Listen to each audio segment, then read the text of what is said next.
Puis c'était à notre portée de le faire. C'était pas sexy d'être le plus petit de tous les grands, mais c'était quand même à notre portée. Puis je me disais, on va apprendre, on va comprendre. Puis même si on déploie les grands clouds, parce que tu sais, on est aussi partenaire avec les grands clouds. Dans ma tête, c'est pas des compétiteurs. Moi, ce que j'essaie de faire dans le fond, c'est d'apporter un complément à ces joueurs-là. Parce que tu sais, c'est assez difficile de dire je compétitionne Microsoft, Amazon ou Google. J'aime mieux dire je complémente ce que Amazon, Google et Microsoft font, mais avec ma sauce à moi, puis avec l'expertise que j'ai réussi à y apporter.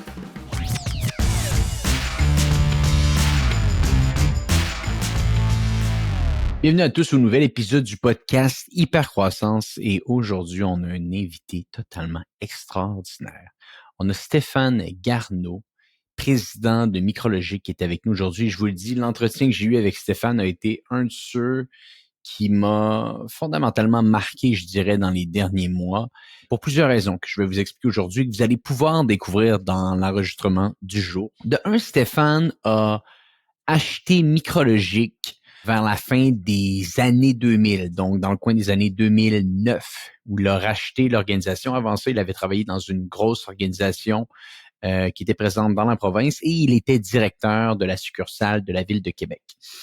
Il rachète l'organisation début 2009, je crois bien, et c'est une passation qui a pris 3-4 ans avant de vraiment se mettre en place. Et à partir de 2012-2013, il devient président de l'entreprise. Et à partir de ça, là, il a vraiment implanté une nouvelle phase, une nouvelle vague de croissance à l'organisation Micrologique. Donc, juste pour vous donner un peu de contexte, Micrologique, à la base, quand il l'a acheté, c'était des revendeurs Apple, des revendeurs Mac, donc ils vendaient plusieurs de ces types de produits-là. Il a totalement changé l'organisation et en l'espace littéralement de quelques mois, je pense même dans la première année, ils sont passés de 5 à 25 millions de chiffre d'affaires. C'est assez exceptionnel. Par la suite, on voit également dans l'entretien le lancement de leur projet Cirrus, qui a été un cloud et qui est toujours un cloud québécois. Et c'est un des projets assez exceptionnels que j'ai pu voir parce que c'est 100% autofinancé. On parle d'un projet technologique, la création d'un cloud québécois ici.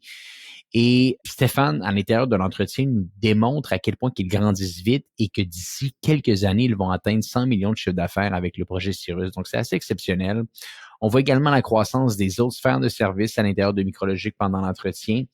Et ce qui m'a marqué pendant ma conversation avec Stéphane, c'est sa vision de grandeur.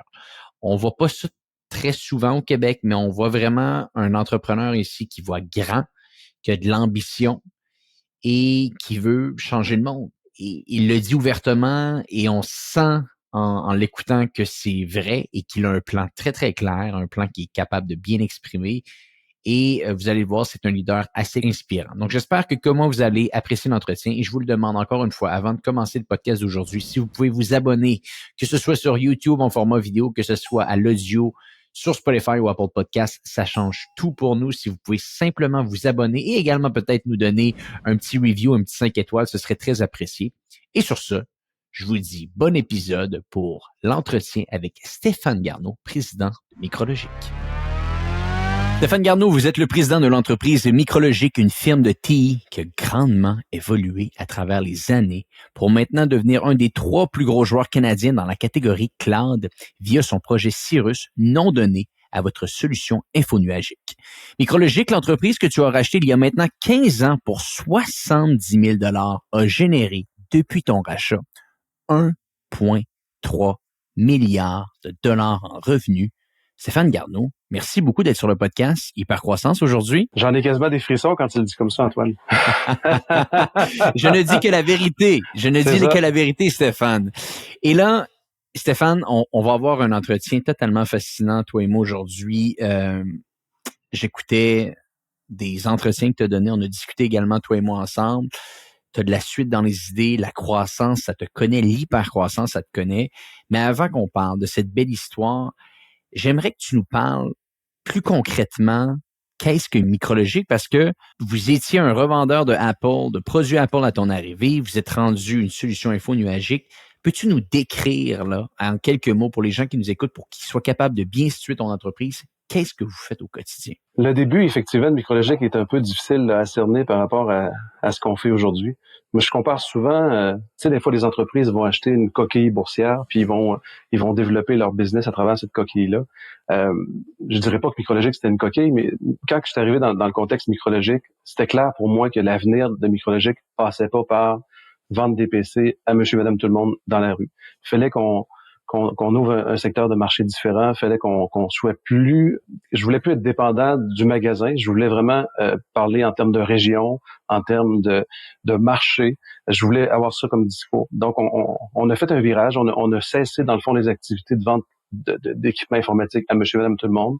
On s'est concentré vers le secteur entreprise, le secteur industriel, où il y a des volumes d'affaires qui sont plus grands, où ce que quand tu dégotes un contrat souvent en équipement, surtout si dans le monde du centre de données, dans le monde de la sécurité, puis des composantes un peu plus lourdes, là, je vais dire ça comme ça, ben veut pas, un ordinateur coûte 1000 pièces, puis un centre de données peut coûter 100 000 pièces jusqu'à 1 million. Fait que c'est plus facile de voir des gros chiffres, je vais dire comme ça dans le contexte des centres de données. Fait que c'est un peu ça qu'on a fait.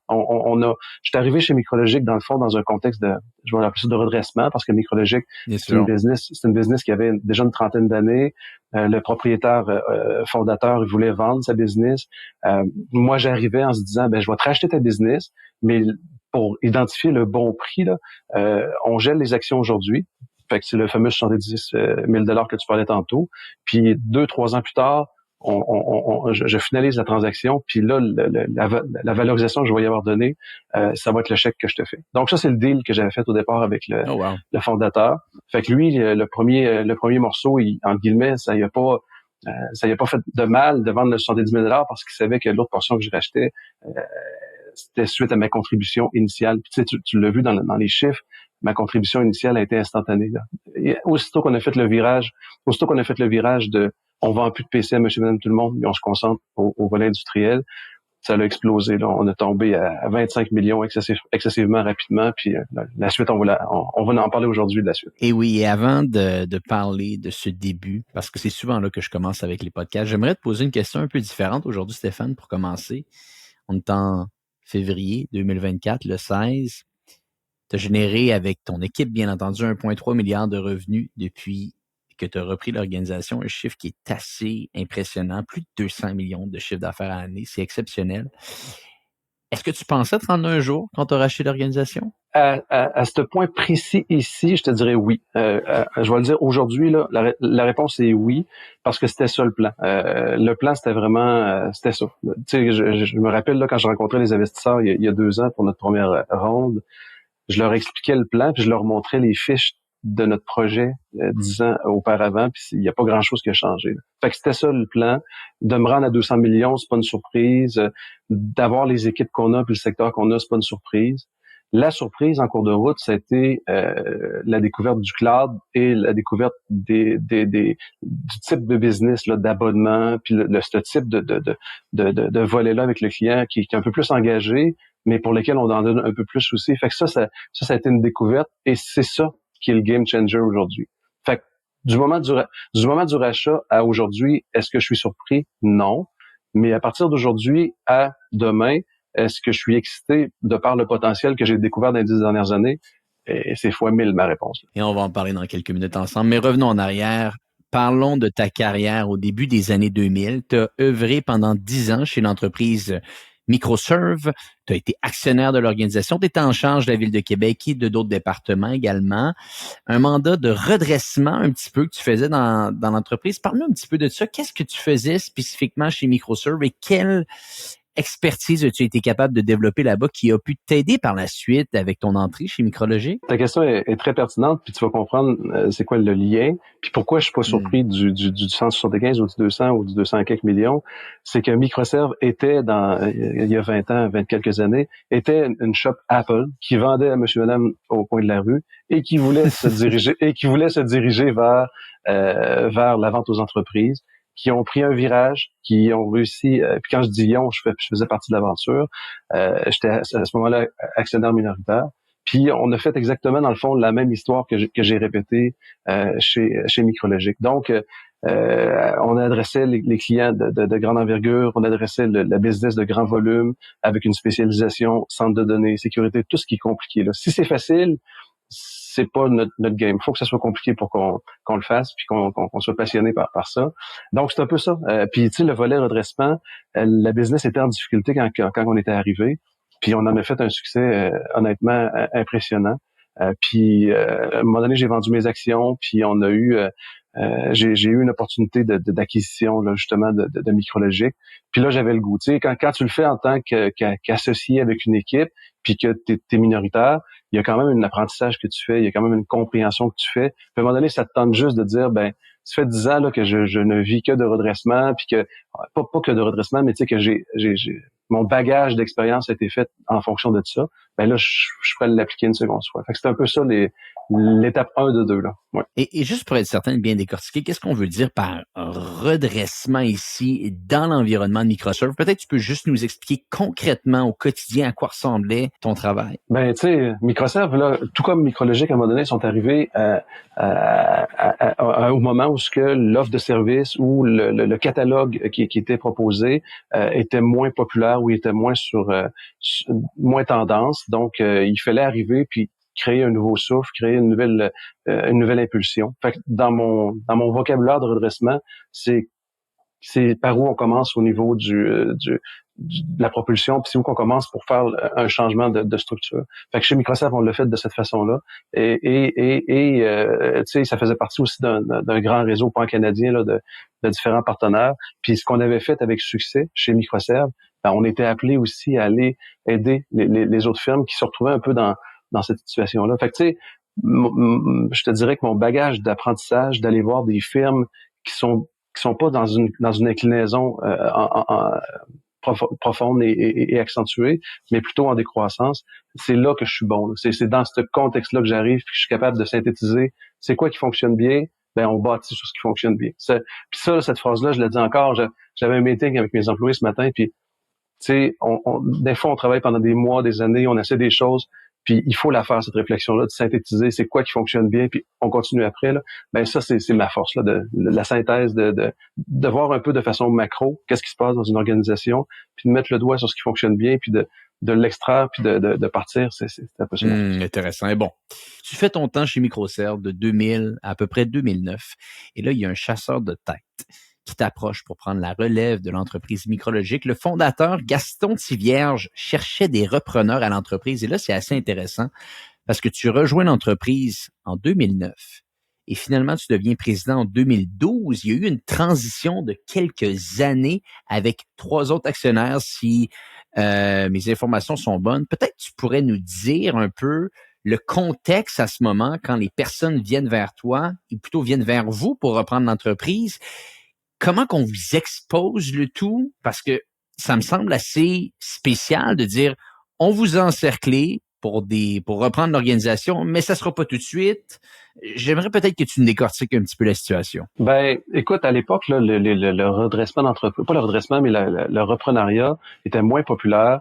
Puis les gens savaient pas trop comment faire pour comment je pourrais dire ça, pour obtenir une véritable valeur, surtout quand tu sais, t'es un magasin de proximité, là, t'es un magasin qui vend du Apple, t'as pas un facteur de valorisation comme on connaît aujourd'hui. Tu sais, c'était pas la même chose à ce moment-là. Puis le propriétaire fondateur savait qu'il y avait, entre guillemets, une structure administrative, qu'il y avait une équipe, là, il y avait une vingtaine de personnes à ce moment-là. Donc, il y avait déjà une base de business qui était opérationnelle, qui faisait en sorte que je pouvais arriver dans cet écosystème-là et je pouvais me concentrer uniquement sur le reprenariat, sans avoir à me casser la tête avec les RH, sans avoir à me casser la tête avec les opérations, la banque, la distribution. Tout ça était déjà en place parce qu'on l'a dit au départ, c'est une business qui avait une maturité d'une 30aine d'années. Donc ça, pour moi, ça donne une grande valeur, là. Et il y avait aussi une culture d'entreprise, il y avait aussi des valeurs qui étaient bien ancrées. Donc moi, ça me permettait d'arriver du jour au lendemain puis de dire ben bonjour, c'est moi la relève. Puis by the way, on va respecter la culture en place. By the way, on est ici pour apporter un vent de changement puis quelque chose de positif.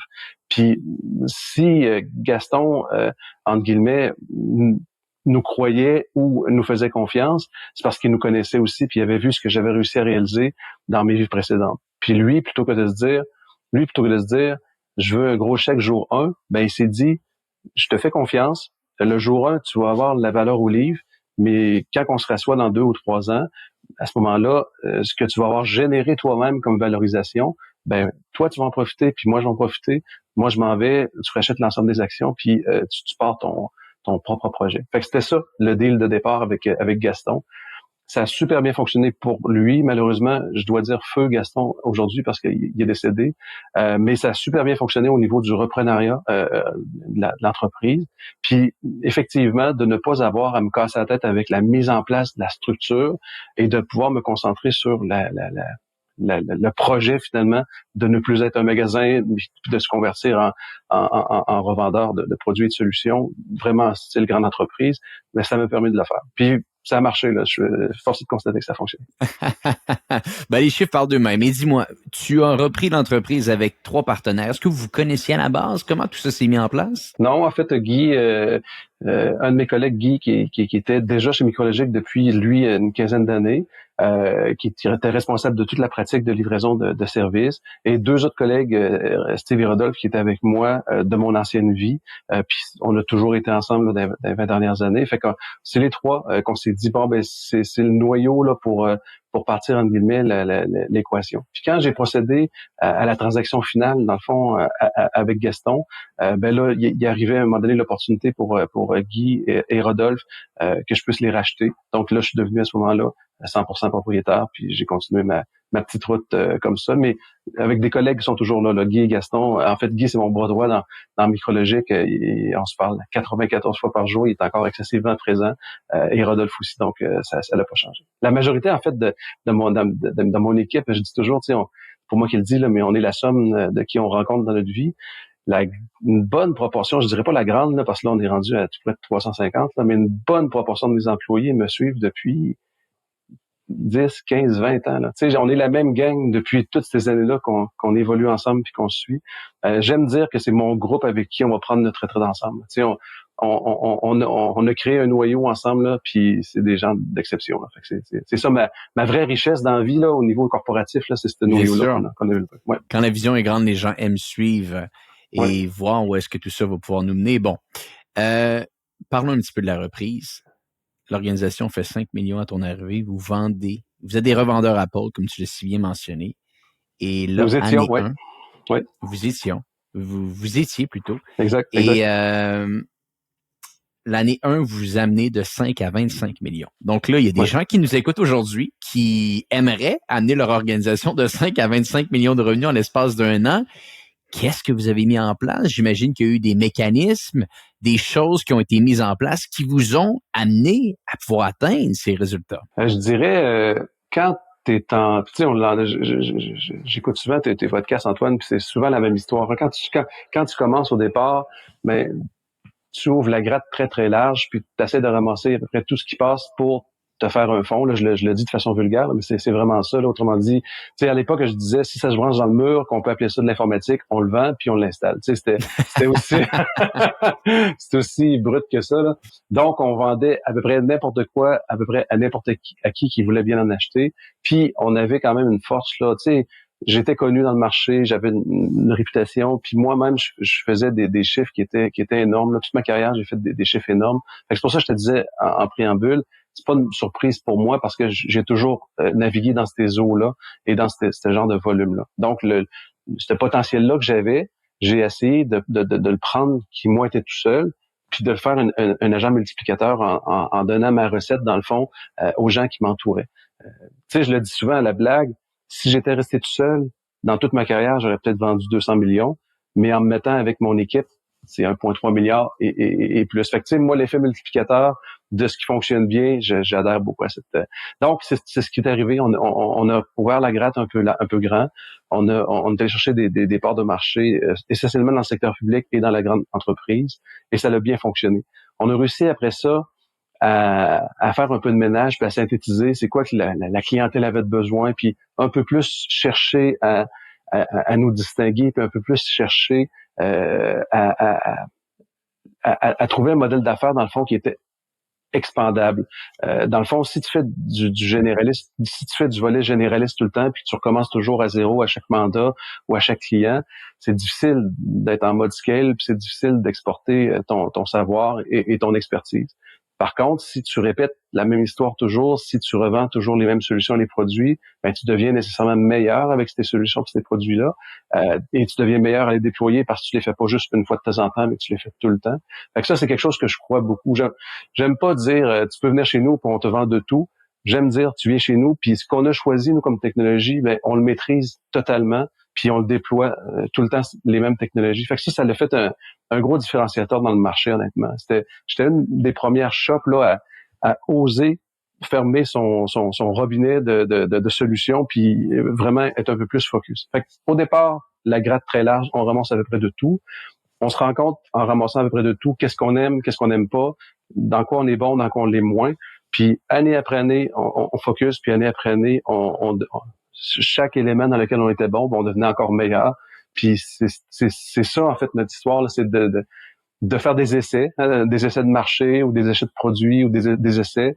Les essais, des fois, prennent 6 mois, 1 an, 2 ans, des fois, prennent 2 clients, 10 clients, 100 clients. Puis on se rend compte à un moment donné de quand est-ce qu'on est excessivement bon, puis quand est-ce qu'on est moins bon. Puis là, on prend toujours ce qui est excessivement bon. Ça, tu vas l'entendre pendant tout le podcast parce que je ne vis que de ça, cette portion-là de faire ce pour qu'on est meilleur. Puis quand tu fais un comparatif de marché aussi avec tes compétiteurs, ben il faut que tu identifies comment je fais pour être meilleur qu'eux. Fait que c'est ça la base dans le fond là, c'est vraiment ça là, de déterminer comment qu'on fait pour être meilleur que nos compétiteurs, mais dans un créneau très très précis. Et le faire plus, et le faire plus, et le faire plus. Et bon, tout de même, tu me parles un peu client secteur public. Est-ce que tu pourrais dire, est-ce que tu penses même que ta force en tant qu'entrepreneur, c'est ça, c'est le développement d'affaires? Est-ce que c'est ça vraiment qui te caractérise?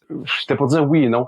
Parce que veux pas, comme entrepreneur, ma force, c'est la portion humaine. Fait qu'autant la portion humaine avec mes employés que la portion humaine avec les clients finaux, la transparence, on est excessivement transparent, on est très, très groundé. Fait que le volet humain, c'est ma force numéro 1. Puis là, je rajoute au volet humain, oui, le volet relationnel, le volet mise en marché, etc., etc. Mais parce que le volet humain est très, très fort, ben, je suis capable de prendre une idée puis de la véhiculer dans la business, puis que les gens embrassent cette idée-là, puis ce rêve-là, puis ce projet-là. Ça, c'est aussi une grande force. Fait que j'hésiterais, là. Est-ce que c'est la mise en marché notre force? Est-ce que c'est de faire véhiculer des rêves, des idées, puis d'avoir une adhésion de groupe? C'est 50-50. Dis-moi, quand vous avez fait les changements, tu es allé chercher des clients dans le secteur public un petit peu, et là, ultimement, l'entreprise évolue, surtout en service TI. Avant de parler de tout ce qui s'est déroulé avec le cloud, est-ce que tu pourrais dire, est-ce que tu dirais un peu que essentiellement Micrologique, c'était vraiment, c'est ça, une grande organisation en prestation TI qui offre des services à des joueurs publics, à des grandes organisations. C'était ça qui définissait un peu l'entreprise? Exactement. Ouais. Tu sais, je dis souvent, on vendait des boîtes là, parce que c'est ce qu'on faisait. On vendait des boîtes, que ce soit des PC, des serveurs, des équipements réseau. On en vend encore une quantité astronomique d'équipements. Puis on déployait dans le fond ces équipements-là. Fait que oui, ça on le fait. Puis on le fait.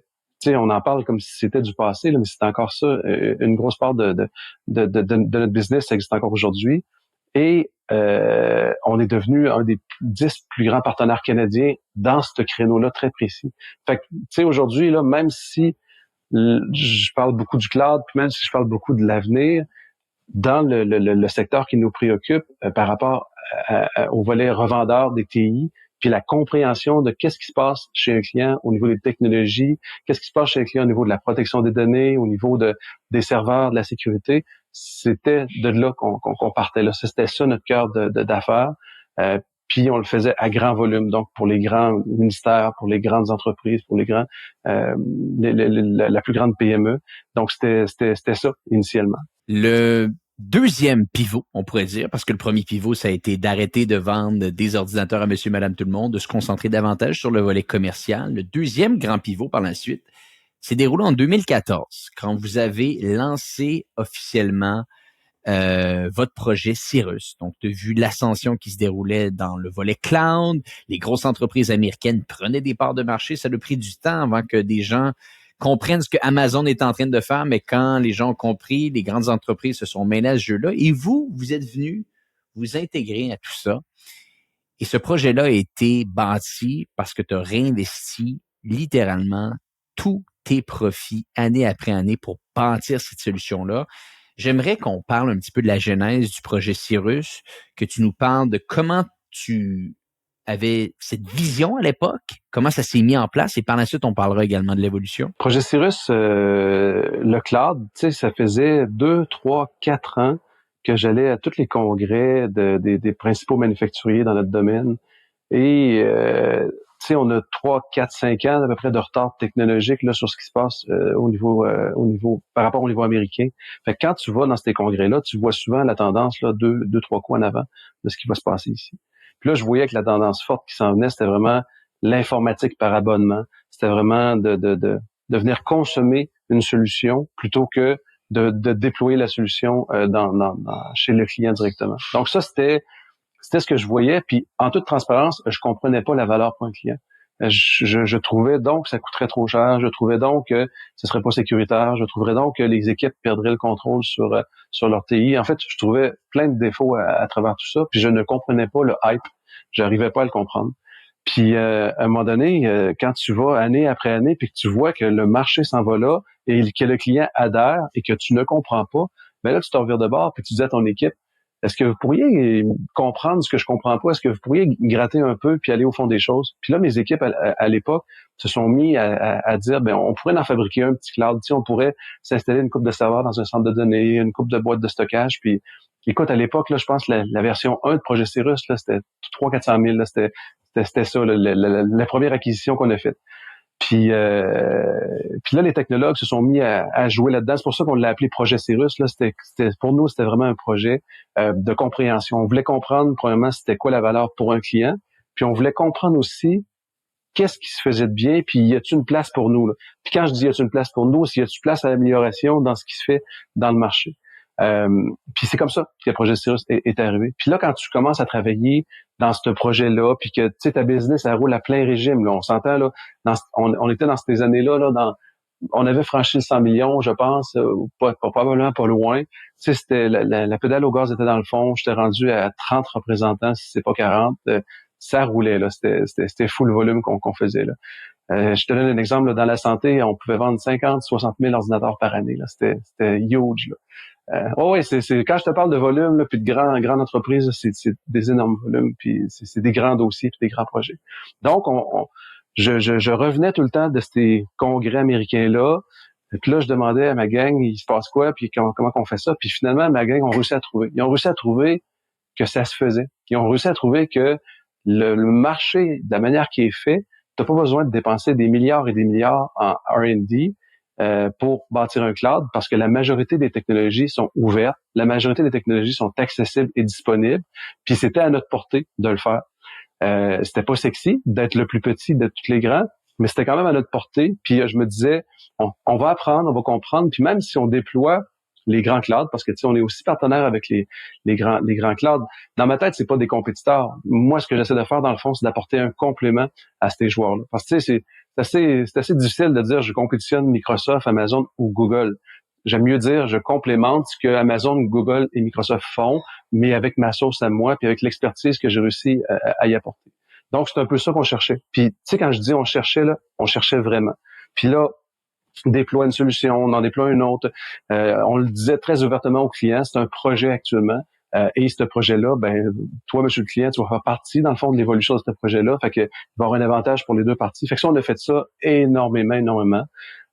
Puis au fil des années, on a trouvé notre place. Là. C'est un peu ça, dans le fond. Mais le point de départ de Projet Cyrus, c'était ce qui se passait aux États-Unis, d'essayer de comprendre c'était quoi la valeur pour le client. Et là, on va en parler un petit peu parce qu'effectivement, vous avez été capable de trouver des points d'inflexion qui ont fait grandir cette ligne d'affaires pas nécessairement plus que les autres, parce que vous aviez déjà des lignes d'affaires assez importantes, mais dans une catégorie totalement distincte. Là. Donc, le projet frappe un coup de circuit. Vous travaillez avec des grandes entreprises, les gouvernements, les organisations publiques. La solution va bientôt frapper 100 millions de dollars en revenus récurrents annuels. Là, j'aimerais qu'on parle un petit peu de tout ça, là, de commercialisation, parce que là, tu peux pas simplement me dire, Stéphane, que c'est à cause que les gens te connaissaient que vous avez atteint 100 millions. Là. Je veux dire, vous avez dû mettre des choses en place pour arriver à cette croissance-là. On va revenir à notre projet Cyrus. Premièrement, ce qu'il faut savoir, c'est que dans la business traditionnelle, donc on va l'appeler le micrologique, là, où ce qui vend une quantité astronomique, service TI, on va l'appeler comme ça, service TI, je trouvais qu'il y avait un danger de continuer cette croissance-là. Les marges, quand tu vends des équipements, sont plus petites. Le fait de devoir déployer ces équipements-là un peu partout, tu sais, plus ça allait, nous autres, là, plus notre territoire géographique grandissait, puis plus c'était compliqué pour moi d'avoir une prestation de service répandue. Là. Tu sais, de répandre ma prestation de service, je commençais à trouver que c'était compliqué. Puis à chaque fin d'année, je fermais, tu sais, nous autres, c'est le 30 avril, là. À toutes les 30 avril, je finissais mon année, je regardais, puis je me disais, ah, c'est cool, cette année, on vient de faire 75 millions. Ah, c'est cool, on vient de faire 100 millions. Puis là, j'étais nerveux pour les prochaines années qui s'en venaient parce que je me disais, on dépend du secteur public, on dépend de la grande entreprise, on dépend de... Si, tu comprends, je devenais dépendant du marché dans lequel j'étais, j'évoluais, et ce marché-là ne me permettait pas de m'étendre. Tu sais, outre de faire des acquisitions de d'autres vendeurs comme Micrologique pan-canadien, là, j'avais atteint pas mal ce que moi je pouvais faire au niveau de l'expansion. Puis je nous trouvais, entre guillemets, pas safe pour la pérennité de l'organisation. Là, ça allait bien. Là, on avait une croissance. Puis là, entre guillemets, on contrôlait la chose. Mais je voyais pas ça sur un horizon de 20 ans ou de 10 ans dans un contexte de pérennité. Puis quand je faisais l'analyse du cloud, puis que quand on essayait de comprendre puis d'apprendre, ben je comprenais aussi les modèles financiers, je comprenais aussi les modèles de facturation, je comprenais aussi les modèles d'abonnement. Et là, tu comprends, ça a fait un plus ça dans ma tête. Puis là, c'était clair dans ma tête que le côté revendeur de produits venait clairement financer la pérennité de l'entreprise. Fait qu'on se servait du volet revente, où ce que je trouvais ça donc extraordinaire, puis je trouve encore donc extraordinaire parce que c'est un volume énorme, mais je peux pas mettre entre guillemets ma paye sur les 10 prochaines années dans ce marché-là. Est-ce que ça va aller en érosion puis tout le monde va aller dans le cloud? Est-ce qu'il y a une COVID qui va arriver? Est-ce qu'il va, tu comprends, il peut y avoir plein d'éléments. Puis là puis là au début, tu sais, quand t'es une petite business, tu dis j'ai 5, 10, 15 employés, on fait du mieux qu'on peut, puis shit happens, ça arrive. Quand t'es rendu à 2 puis 300 employés, là, c'est là que tu t'installes dans un contexte de, OK, là, je veux de la pérennité, pas juste pour l'année prochaine, mais tu sais, comment je fais pour envisager le 5-10 ans. Puis, en essayant de comprendre l'info nuagique, puis en essayant de comprendre ces modèles financiers-là auprès du client, je voyais que c'était ça ma clé. Tu sais, c'était ça ma clé pour l'international, c'était ça ma clé pour la pérennité de mon organisation, puis c'était ça une clé complémentaire à ce qu'on faisait, parce qu'on était déjà chez ces clients-là qui achetaient l'informatique traditionnelle, et c'est ces clients-là aussi qui prenaient le fameux virage vers l'info nuagique. Fait qui de mieux que nous pouvait faire ce virage-là avec les clients? C'était logique pour moi. Fait que là, dans le fond, ma compétition devenait le nuage ou devenait le fournisseur TI. Mais de l'avoir les deux combinés, ça se faisait pas. Fait que on est les seuls à peu près là qui à l'époque, en fait, on était les seuls qui avions combiné. J'étais un fabricant de nuages, puis je suis un revendeur TI. Puis selon ce que tu es rendu dans ton évolution vers le nuage, ben je vais pouvoir t'accompagner. Ce qui est totalement fantastique, c'est que tu contrôlais déjà ta distribution. C'est-à-dire, si tu étais capable, avec tes équipes à l'interne, de bâtir la bonne technologie, la bonne infrastructure, ton carnet de clients attendait ce service-là. C'était une question de temps, là. Tout à fait. Tu sais, c'est la mise à disponibilité de ressources. Là, c'est pas plus compliqué que ça. Fait que nous, on bâtit la solution. Des fois, là, tu sais, je vais faire évoluer une solution de sauvegarde, une solution de recouvrement en cas de désastre. Ça va me prendre un an et demi la déployer chez nous à l'interne. Ça va prendre des technologues qui vont apprendre à comment la livrer chez le client. Ça va prendre de la documentation. Ça va prendre de l'intégration avec les autres composantes de mon cloud. Fait que, tu sais, c'est là qu'on se disait, Micrologique, c'est le produit de revente, et Projet Cyrus, c'est le volet manufacturier. Parce que là, on devenait manufacturier, et on ajoutait, dans le fond, notre savoir, on ajoutait notre expertise, autant notre expertise au niveau de la compréhension que notre expertise de déploiement. Cette semaine, j'avais une réunion, c'est drôle qu'on parle de ça, parce que cette semaine, j'avais une réunion avec mon équipe de développement, puis les questions qu'on se pose aujourd'hui, c'est Est-ce que ça, on peut aller chercher un brevet? Est-ce que ça, on peut aller chercher un brevet? Parce que ce qu'on fait, c'est unique. Parce que ce qu'on fait, on l'a déployé, développé pendant des années. Fait que cette fonctionnalité-là est-tu brevetable, entre guillemets? Fait que là, tu vois, on commence vraiment à parler de Micrologique comme étant un manufacturier avec les certifications, avec les, tu sais, tout ce qui tourne autour de manufacturier de produits. Là, on rentre dans cette ligne-là. Fait que tantôt, quand tu faisais l'analogie des phases, là, on rentre dans la phase produit. Tu sais, le revendeur qui vend, qui génère un volume énorme, qui fait une profitabilité importante, qui réinvestit, qui fabrique un produit, puis là, c'est là qu'on est rendu. Fantastique. Et bon, j'aimerais peut-être qu'on soit capable de parler un petit peu ensemble de tout ce volet des équipes. J'aimerais que tu me parles un petit peu à quel point dans un contexte, parce que il y a beaucoup de gens qui vont nous écouter aujourd'hui, Stéphane, qui ont des organisations de services et qui veulent aller dans le produit. Disons que si on le simplifie, là, c'est un peu ce qu'on vous fait. C'est un peu ce que vous avez fait, mais je le simplifie. Mais vous avez toujours une part importante dans le service. C'est quoi la clé, selon toi, pour réussir une transition de la sorte? Parce que ça a été une transition qui, de l'externe, s'est bien fait, contrôlée, et qui, avec du recul, a énormément de succès. La clé, selon toi, qu'est-ce qu'on a de besoin pour être capable de bifurquer d'une organisation strictement de service, d'achat de matériel, comme tu l'as mentionné, à une organisation qui a encore une ligne d'affaires de service, bien entendu, mais qui semble avoir le futur de son organisation orienté autour, encore une fois, je le simplifie, d'un produit? Il y a... Tantôt, tu faisais allusion, tu disais c'est pas juste Stéphane qui est bon vendeur, là, qui a vendu 100 millions. T'avais raison. Puis il y a un petit bout où ce que le Stéphane vendeur, avant qu'il vendait aux clients, maintenant, il s'est transformé à Stéphane vendeur qui vend le rêve à ses équipes. Tu comprends? Fait que si l'équipe endosse le rêve, c'est vraiment plus facile que si tu donnes des directives à ton équipe puis que tu leur dis quoi faire, mais qu'ils savent pas pourquoi qu'ils font, pour quel rêve qu'ils font, pour c'est quoi leur objectif.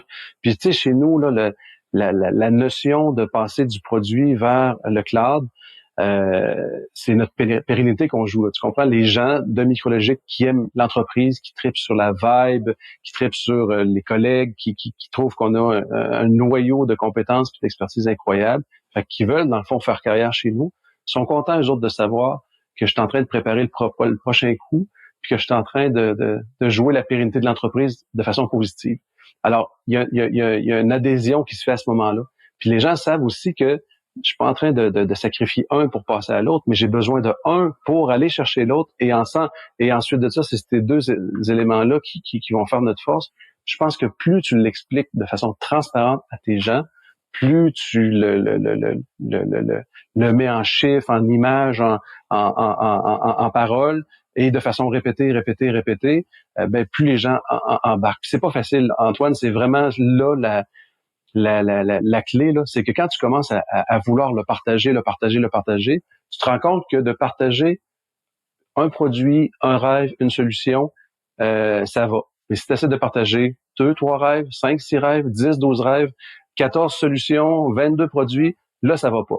Fait que quand tu te mets dans ce contexte-là de dire, là, il y en a trop, comment je fais pour que ça soit facile, mon message? Ben, c'est bon pour toi au niveau du marché, parce que tu deviens bon pour présenter ton organisation au marché. Puis c'est bon aussi pour toi avec tes équipes, parce que là, tu deviens bon pour présenter tes solutions. Fait que, tu sais, tantôt, je te parlais de synthèse, là, que toutes les fois, je pense qu'il faut qu'on se revire en arrière puis qu'on se dise, bon, mais ça, c'est ce que j'ai fait dans les 2-3 dernières années. C'est quoi qui fonctionne le mieux? Je synthétise, puis je repars, puis je me refais 1, 2, 3 ans. Puis après ça, c'est quoi qui fonctionne le mieux? Fait que aujourd'hui, on est le résultat de ces multiples synthèses-là qu'on a fait évoluer au fil des années. Fait que pour répondre à ta question, là, les entreprises de services, il faut qu'ils réussissent à synthétiser dans quoi ils sont bons et après ça, de viser uniquement les clients qui ont besoin de cette chose-là. Si on se met à dire oui à tout, ben on se met à avoir des problèmes à tout parce que si tu dis oui à tout, tu n'as pas d'expertise, fait que là, tu vas avoir des problèmes d'implantation, de déploiement, tu seras pas équipé pour répondre en support par la suite. C'est des problèmes. Nous, là, si tu me demandes c'est quoi les erreurs que tu voudrais plus refaire, c'est la fameuse gratte là, que je te parlais tantôt, de prendre tous les clients, de prendre toutes les opportunités. Ça, c'est commun, là, tous les business vivent ça. Mais jusqu'à quand? Autrement dit, ça prend des décisions courageuses, là, à des séquences quand même assez rapprochées pour pas, justement, prendre des éléments dans ton entreprise qui ne vont pas t'amener à ton but. Tu sais, il faut que le but soit clair pour l'ensemble du monde. Puis quand ils viennent te poser une question, on le fait-tu, on le fait-tu pas? Ben la première réponse qu'il faut que tu poses, c'est ça nous aide-tu à atteindre notre but? Puis si la réponse est non, on va le mettre sur le côté. Puis quand on va changer de but puis de rêve, on l'analysera à nouveau. Ça, faut que ça devienne automatique et à chaque jour, là. Pas juste une fois de temps en temps. Intéressant, fascinant même. Et bon, Stéphane, ton entreprise grandit assez rapidement et en 2002, tu reçois le prix de PDG de l'année, Les Affaires. Tu témoignes à ce moment-là dans un article qui était sorti d'une ambition de conquérir le marché américain. Tu parlais à ce moment de faire le tout via des acquisitions. Tu nous disais même au départ de l'entretien que ta force, c'est de prendre des organisations en déclin, de les redresser et par la suite faire de la croissance. C'est un peu ce que je lisais dans ton plan d'action. Tu voulais peut-être aller chercher des joueurs sur la côte Est, dans ton secteur, acheter, bien entendu, les actifs, l'organisation, le fonds de commerce et aller vendre ta solution Projet Cyrus.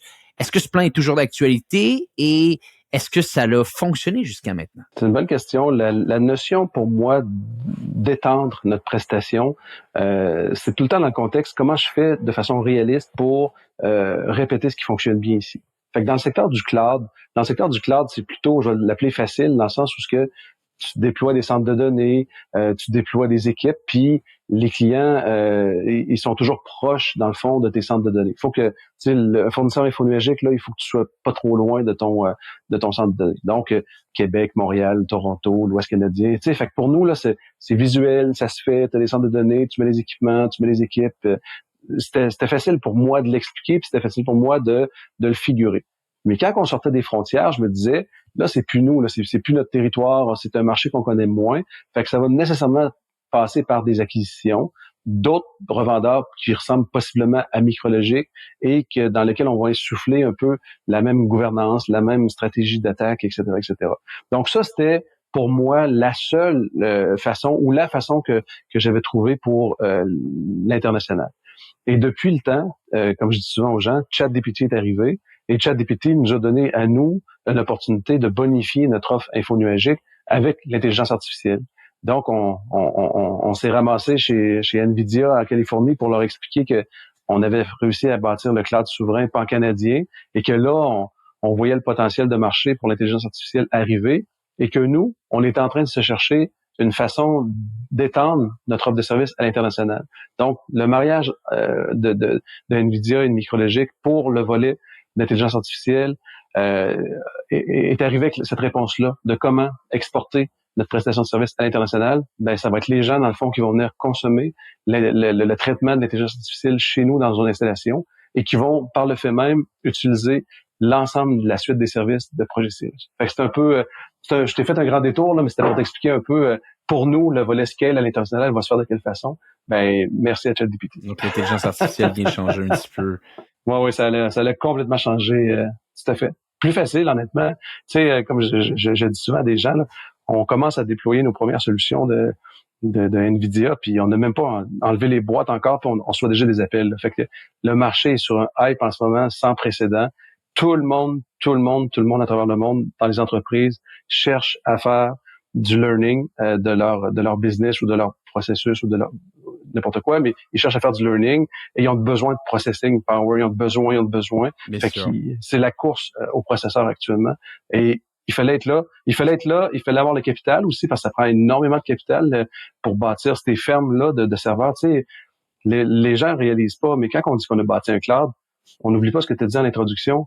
Tu sais, c'est une business de 1,3 milliard qui a investi des centaines de millions pour fabriquer des centres de données, pour fabriquer des offres de services, pour bâtir des équipes. Tu sais, on en parle tout le temps comme le petit revendeur à Apple du coin de rue, mais aujourd'hui, quelqu'un qui nous regarde, puis c'est la première fois qu'il nous regarde, mettons, il pense même pas qu'on était une boutique un jour. Là. Il dit, OK, vous êtes un des gros pan-canadiens au niveau infonuagique. Tu sais, fait que nous, on rit un peu quand on part notre histoire du début, mais aujourd'hui, quand les gens viennent nous visiter ou qui visitent nos centres de données, c'est comme si tu visitais un centre de données de Rogers à Toronto ou de TELUS. Là, c'est comme, c'est immense. Là. Ce qui est également très intéressant, Stéphane, c'est que tu as bâti tout ça et là, peut-être tu pourras me corriger ici parce que je sais que de plus en plus, vous accélérez votre croissance, donc peut-être que la dynamique a changé un peu, a évolué, mais tu le fais sans financement externe. Exact.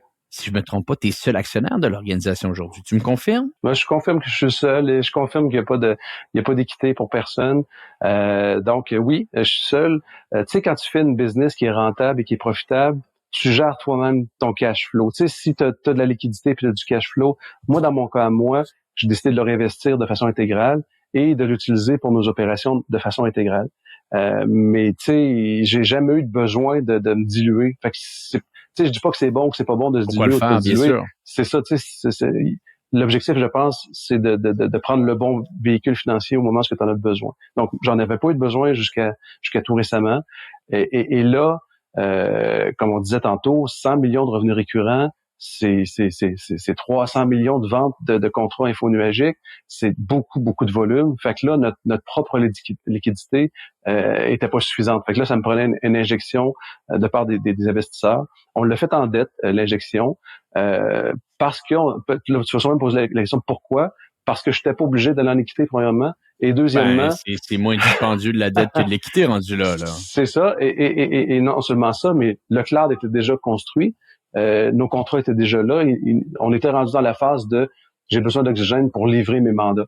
Donc, c'était plus facile pour nous d'arriver, je te dirais, avec le gros bout du bâton, là, puis de chercher les bons partenaires pour le faire. Puis honnêtement, ça a été un super exercice parce que même si j'étais excessivement fier d'avoir bâti cette business-là sans financement, en capital action fermée, etc., j'étais aussi excessivement fier que des partenaires viennent valider ce qu'on avait fait, que de voir un peu la structure de notre organisation, entre guillemets, la valorisation, premièrement, tu sais, est-ce que la valeur continue de croître, parce que, tu sais, je fais quand même évaluer souvent la business, puis ça, je pense que c'est sain pour tout entrepreneur, aux 3 ans à peu près, là, je fais réévaluer l'organisation, puis ne serait-ce que pour voir les fameux triggers, là. C'est quoi les triggers qui sont très, très valorisés en ce moment dans le marché? C'est quoi que les investisseurs regardent? C'est quoi que les financiers regardent? C'est quoi que les clients ont besoin? Puis, tu sais, j'essaie de faire un mariage avec ça. Mais si tu connais ces métriques-là au départ, ben c'est facile d'adapter ton modèle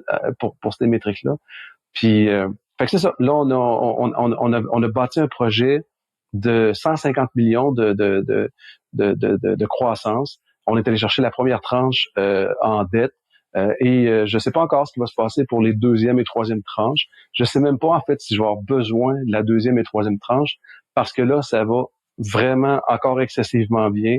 Et on génère en ce moment ce que ça prend. Fait que pour vrai, là, on a une situation extraordinaire en ce moment. Les gens, tu sais, tantôt on parlait de la grosseur des centres de données, les ci, les ça, puis la grosseur du volume, puis tu sais, on parle souvent du côté business, mais ça non plus, les gens réalisent pas que de faire ça, tu sais, je suis parti avec vraiment 70 000 piastres, tu sais, je pense qu'on devrait faire un article là-dessus au Québec, là, 70 000 à 1,3 milliard, plus la valo que ça a donné, c'est des milliers de pourcentages de multiples de valorisation. On n'en voit pas de temps souvent là-dessus. Ben non, on n'en voit pas tellement souvent. Puis je pense que pour les gens qui nous écoutent aujourd'hui, c'est un exemple parfait de montrer comment le service et le produit peuvent travailler ensemble. C'est Simon de Ben de Workleap, anciennement GSoft, qui était venu sur le podcast et qui nous avait expliqué la même chose, c'est de se dire, nous, on n'a jamais eu besoin de financement chez Workleap, chez GSoft, pour la simple et bonne raison qu'on était dans le service. Dans le service, on générait du cash flow. Le cash flow a bâti les logiciels qu'on avait besoin et a également bâti notre structure de commercialisation. Donc, au final, c'est un cas qui est similaire avec toi. Tu bâtis une business, une entreprise qui est profitable, qui génère des liquidités extra et tu les utilises. Tu as deux options. Tu les ramènes chez toi, tu le mets peut-être à la bourse, tu t'achètes beaucoup de choses ou tu essaies de bâtir une entreprise qui va avoir encore plus de valorisation. Et soyons honnêtes, dans la catégorie que vous opérez aujourd'hui, c'est un modèle qui bat n'importe quel autre type de modèle littéralement dans le marché, pas simplement le modèle du service, là, mais je veux dire, le modèle cloud dans le marché, c'est dans les modèles les plus valorisés dans le monde au moment où on se parle. Oui, les multiples sont énormes et la pérennité est énorme. Tu sais, quand un client signe sur 3 ans pour un dossier infonuagique, c'est pas vrai qu'il signe pour 3 ans. On sait tous autour de la table, incluant le client, qu'on signe pour un 5 à 10 ans. Donc, c'est 5 à 10 ans dans lesquels il va y avoir de la croissance aussi au niveau des besoins. Fait que, tu sais, pour nous, le coût d'acquisition d'un client, tu comprends que il faut qu'il soit très, très grand pour que je dise non, ça vaut pas la peine, là, parce que ce client-là va rester pendant 10 ans avec nous. Fait que ça nous donne de l'oxygène, justement. Tu sais, ça nous donne de l'oxygène, puis l'objectif ultime, pourquoi nous, on a mis notre trigger de 100 millions de revenus récurrents puis de 250 en produits, on trouve que c'est ça le bon équilibre, dans le sens où ce que 2 tiers, 1 tiers, ça respecte qui était Micrologique au départ, ça favorise le maintien, je te dirais, de ce grand volume d'affaires-là, et en parallèle à ça, de bâtir notre modèle de business infonuagique. C'est une business qui coûte énormément cher en produits, en capex. C'est une business qui coûte excessivement cher aussi en cerveau.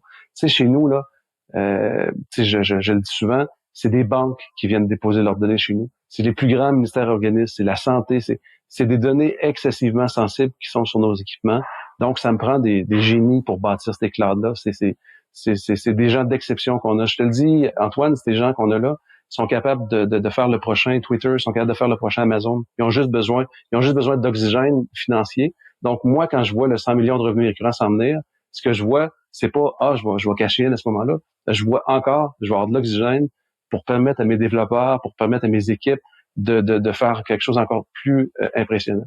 Oui, au passage, entre guillemets, sécuriser le propriétaire une fois de temps en temps, mais l'essentiel de ça, c'est de dire, je suis en train de bâtir un modèle financier périn, je suis en train de bâtir un modèle financier qui est vu dans le marché avec une valorisation importante. Mais dans les deux cas, la réponse est oui. Fait que c'est pour ça qu'on considère qu'on est choyé en ce moment. Tu sais, puis pas choyé à cause du marché, mais choyé à cause des équipes. On a des gens d'exception. Puis j'ai compris au fil des années, c'est quoi que ça voulait dire l'achat local. Je le comprenais comme un peu tout le monde le comprend. Là, t'achètes ta pomme à l'épicerie, t'encourages un producteur local. Tu sais, je comprenais ça, mais pas tant. Mais quand t'es dedans, là, quand tu vois tes équipes t'arriver puis te présenter des idées qu'ils ont faites puis que tu te dis, hey, ça a aucun bon sens, on pourrait mettre un brevet là-dessus. Ou quand tu vois une grande banque te dire, ben j'ai hésité entre Amazon puis vous autres, puis on prend vous autres parce que la valeur que vous avez est vraiment impressionnante. Et puis tu sais, quand je te dis une grande banque, là, c'est une très très grande banque. Là. Il y en a 5 grandes au Canada, là, c'est une des grandes. Là. Puis que là, tu déploies, puis que ça fonctionne, puis que tu te fais appeler par les gens, puis qui te disent, ben si vous avez besoin de références, on va en donner pour vous autres. Puis les références, habituellement, c'est des gros comptes aussi, hein? ça donne du gaz, je te dirais, ça donne du gaz à une entreprise. Ouais. Puis c'est là que l'achat local, tu te dis, OK, tu sais, j'ai parti une business, oui, mais j'ai surtout mis en place un noyau de gens compétents, puis je leur ai donné ce que ça leur prenait pour faire des choses d'exception. Puis là, tu leur permets en fait de bâtir de quoi d'exceptionnel. C'est ça. L'achat local, dans le fond, ce que ça permet, là, c'est une business comme Micrologique de peut-être un jour sortir du lot à l'international ou au niveau national et d'arriver en se disant, ben oui, ils étaient partis d'une boutique, ils ont généré un volume, ils ont parti un cloud, ils ont fait un volet pan-canadien, puis en faisant ça, ils ont appris quelque chose, ils ont compris quelque chose qui, là, est exportable. Tu sais, c'est ce cycle-là, là, je serais pas surpris dans 3 ans de réécouter ce podcast-là et d'être complètement bullseye, avec ce que je viens de dire. Là. Ce que je vois à date, c'est exactement ce qui se passe. Ah, c'est fantastique. C'est inspirant, Stéphane, t'écouter. Et bon, ça me donne une transition pour poser la question. Qu'est-ce qui vous attend dans les 12-24 prochains mois? Ben là, on est dans un blitz intense là, de prise de marché. Fait que le secteur fédéral, pour nous, c'est un point important qu'on est en train de toucher. L'Ontario, Toronto, c'est un point important qu'on vient de toucher. Le Grand Montréal, au niveau de la corporation, on n'est pas assez connu dans le Grand Montréal. Les entreprises les plus grandes pensent encore que le cloud, c'est juste américain, alors que là, on sait, tu sais, la fameuse tendance actuellement, là, c'est les clouds souverains. C'est ce qu'on est, nous, un cloud souverain. Et avec tout le contexte géopolitique actuel, avec tous les problèmes de sécurité actuels, les gens veulent envoyer leurs données dans un cloud de confiance et non et de moins en moins dans un cloud public. Tu sais, les chiffres le parlent. Le marché canadien de l'infonuagique, là, c'est 10 milliards par année.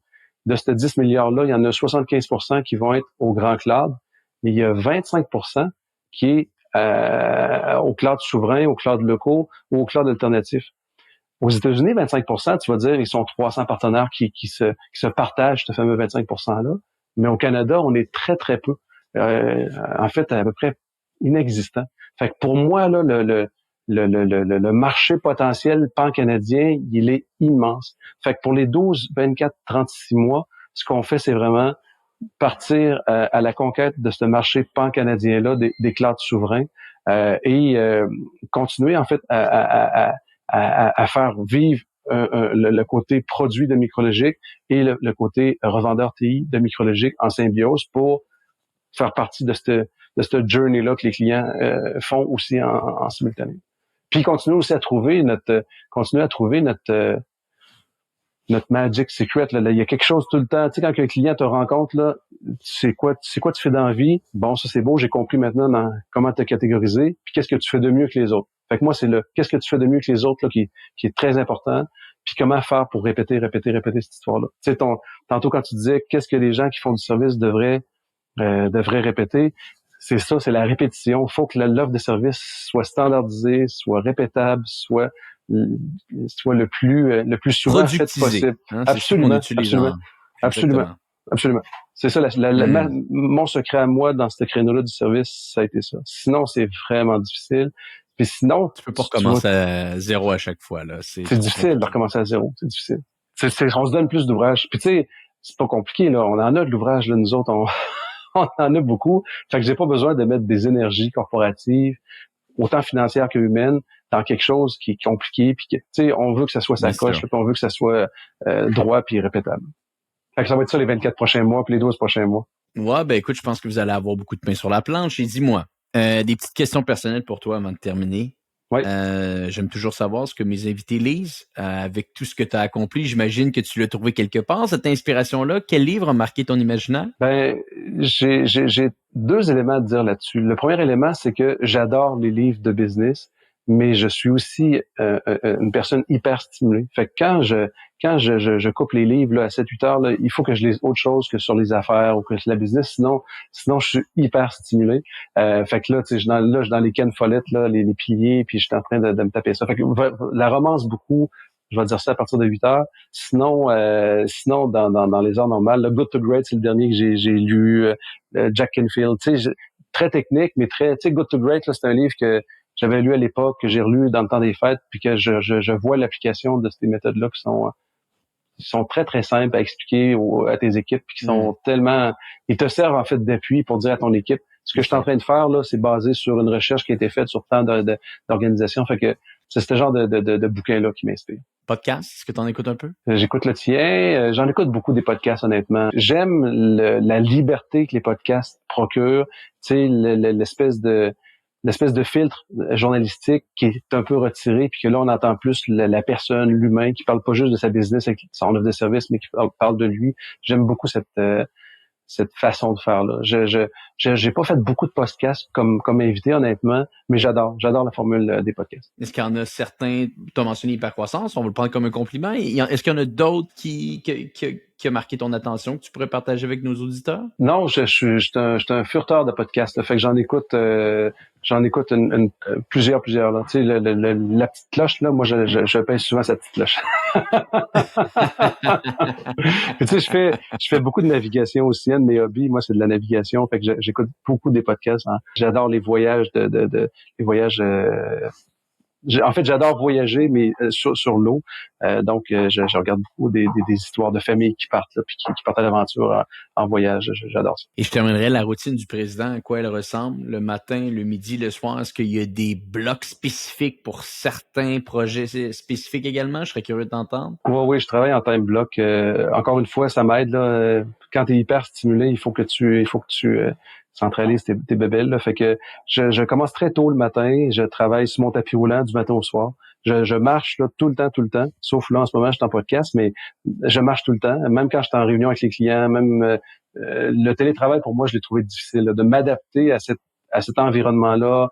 Le volet social, oui, mais surtout le volet, je suis à la maison, je suis comme un peu prisonnier. Fait que ça, le tapis roulant sur mon bureau, ça fait un job. Time blocking, j'essaye sur l'heure du dîner d'aller prendre l'air puis de sortir dehors. Puis je suis quand même très focus. Là, quand je rentre dans mon rôle de président, je suis très focus. Puis quand je ferme la switch, je ferme la switch. Pour moi, l'équilibre de vie, là, je suis un père, je suis un chum, je suis un ami, puis je suis un président. Fait que pour moi, là, c'est super important d'avoir cet équilibre-là. Fait que je vois, tu sais, des fois, j'arrive, là, puis je vois mon bureau, puis mon tapis roulant. c'est comme si j'embarquais dans ma séquence de travail, puis après ça, je débarque de cette séquence-là, puis je suis capable de faire un cut-off, puis de dire demain, je vais être reposé et je vais redevenir en santé. Fait que j'ai pas besoin de travailler le soir, j'ai pas besoin de travailler la nuit. Je voyage très, très peu aussi pour le travail. J'essaie d'éviter toutes ces affaires-là parce que je suis vraiment focus sur mon objectif, focus avec mes équipes. Je parle beaucoup à mes équipes aussi. À tous les vendredis, on a ce qu'on appelle le vendredi logique. C'est 350 personnes sur mon écran. Puis là, je leur parle de c'est quoi la vie de Stéphane. Pas la vie du président qui essaie de lui vendre quelque chose, mais la vie de Stéphane qui a vécu comme président cette semaine. Fait que ça aussi, ça fait un rapprochement avec les gens qui ils voient pas juste un président avec une carte d'affaires. Là, ils voient que tu sais, en fait, je suis Stéphane qui un jour était bon dans ce qu'il faisait, puis il a pris 2-3 bodés avec lui, puis qui a dit go, on s'en va faire une entreprise. Puis c'est ça aujourd'hui là, c'est rien de plus que ça. Puis c'est la même gang qui me suivait à l'époque, qui sont encore avec moi aujourd'hui. Fait que c'est ce qu'on fait. On est en train de réaliser ce projet-là qu'on avait il y a 10, 15, puis 20 ans. Est-ce que tu travailles toujours de chez toi? Je te dirais, je vais au bureau peut-être une journée par semaine. Intéressant.